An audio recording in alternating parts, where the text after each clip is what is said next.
A very big hello to all our valuable subscribers and all those who are witnessing this presentation right now.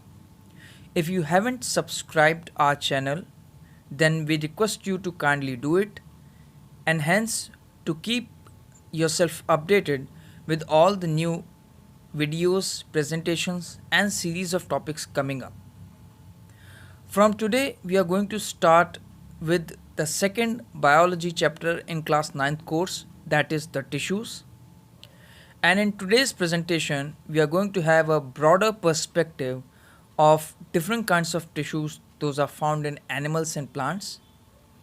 And in the subsequent parts coming up from this chapter, we will be picking up each and every tissue that is found in plant or animal. We will be examining its structure, and hence we will also discuss about its utilization, its role and its function in the plant or the animal structure. And as always, we will be keeping these presentations very simple to comprehend and to the point so that students are benefited with knowledge as well as answering techniques.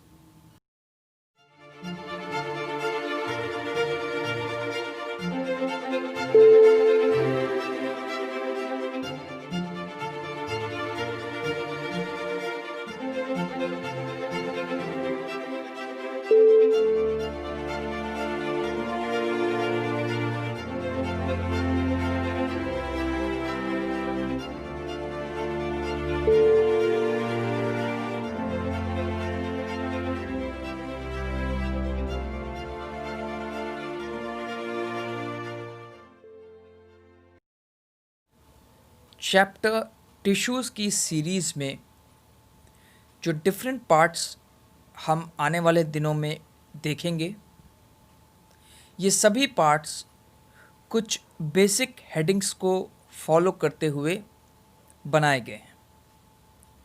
जैसे कि we will be talking about the concept of tissues, that is what are actually tissues. Then we will discuss about different kinds of tissues. We will also discuss about the structure of those different kinds of tissues, their location in the structure of plant and animal, and what specific job each and every tissue performs in the structure of plant or animal.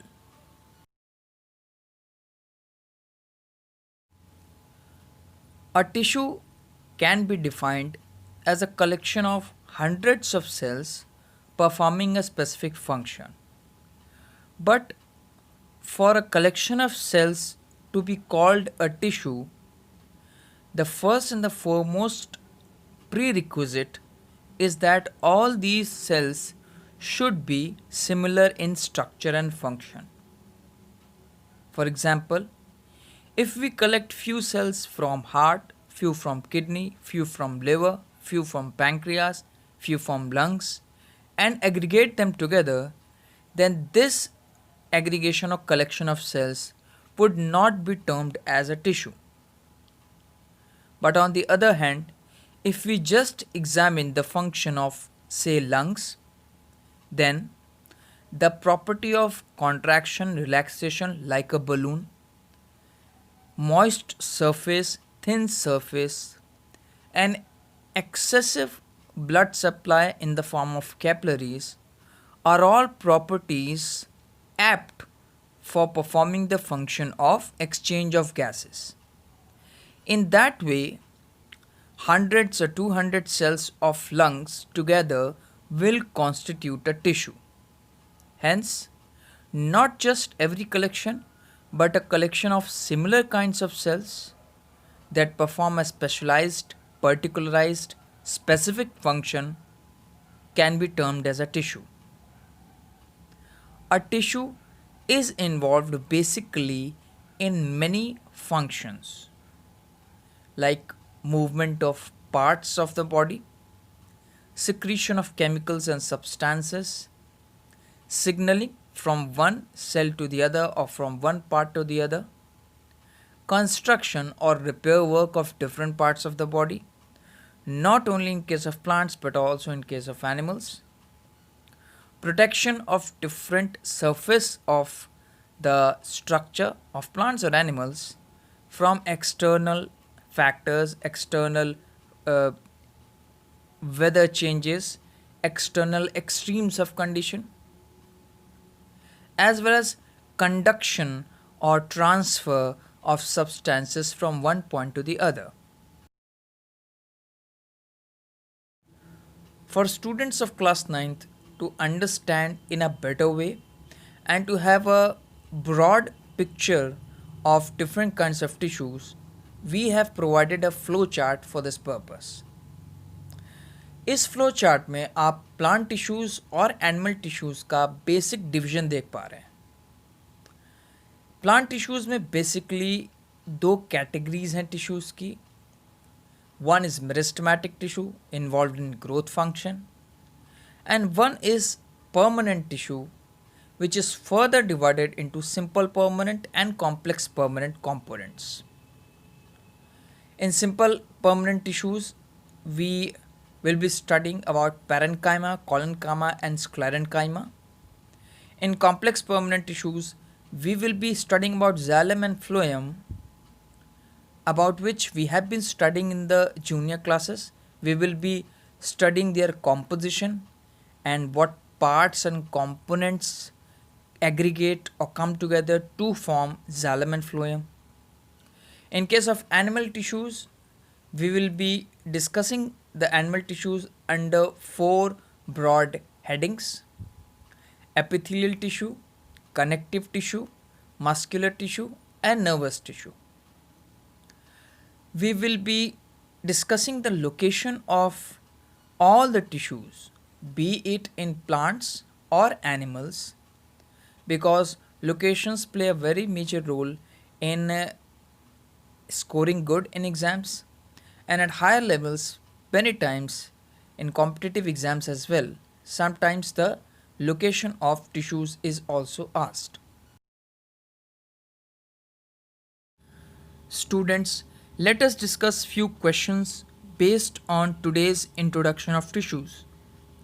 The first question asks about the need of classifying tissues into different categories. The second question asks about why is it necessary for the cells that form a tissue to be similar in structure and function. The third question asks to differentiate between a cell and a tissue in terms of functions. The fourth question asks about the evolutionary track and the point at which the tissue system was introduced into the living organisms and living systems. The last question asks about a list of basic functions that tissues perform, and the students have to provide one example of each such function along with the tissue. Concluding today's discussion about simple and basic division of plants and animal tissues, and having a basic idea, a broader perspective of different tissues, we come to the end of today's presentation. In the coming parts, the discussion would go more technical and deep, and slowly, one by one, we will be picking each and every tissue and describing it completely. Hope all of you are following our channel. If you are new to this channel, kindly subscribe the channel, as we are bringing most simplest diagrams and notes for students to prepare their answers and to score better in examinations. Thank you.